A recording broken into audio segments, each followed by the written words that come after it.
Okay, so my name is Milianis Ruiz, and I'm doing my speech for speech communications.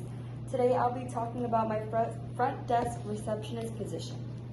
So how many of us have worked at a customer service job? I know I have, and receptionist is definitely one of them.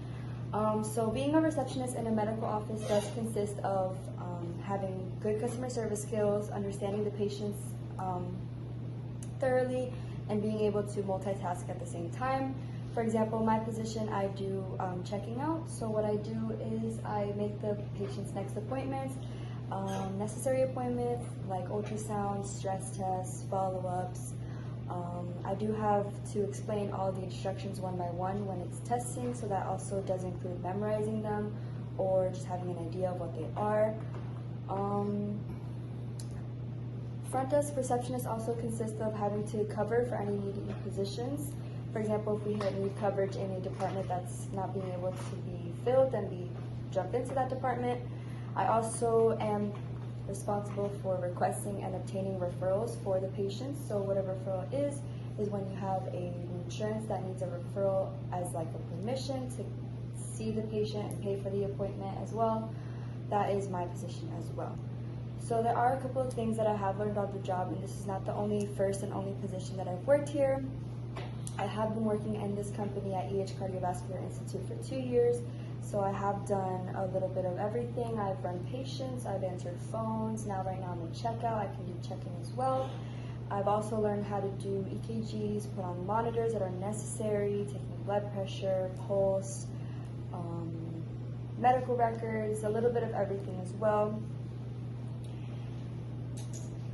So it is significant to me because I have worked in both fast food and the receptionist. So what I see in both fast food and medical offices is that customer service is key. For example, we do have difficult patients, just how fast food restaurants have difficult employees and difficult customers. So I do understand, and you working in a medical office should also understand that patients do get aggravated pretty easily since we work with elderly people.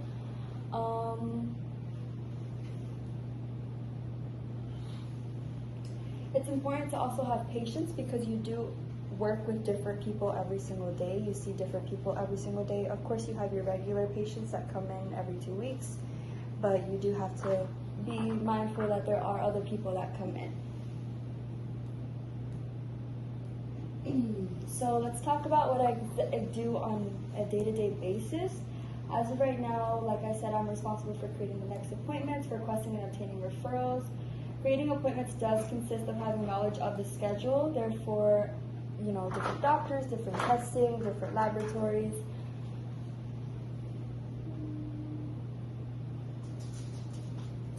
I do want to wrap this up by mentioning the key points that we talked about. For example, maintaining good customer service skills and patience. Also, trying to get an idea of what you're doing on a day-to-day basis. For example, when I come in the mornings, the first thing I do is I take care of the referral situation because we don't want patients to come in aggravated when we don't have a referral. Patients do like it better when you call them ahead of time when we don't have a referral.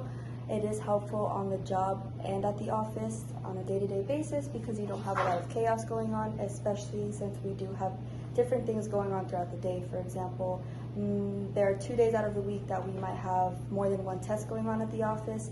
For example, Mondays and Thursdays, we do have stress tests, we have ultrasounds going on, and we do have different patients coming in to see the doctor as well.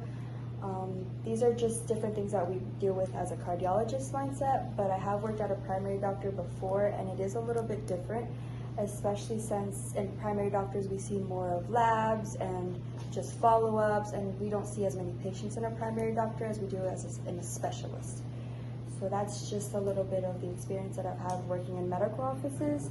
I do look forward to working more in a medical office or maybe in a hospital eventually when I become a registered nurse.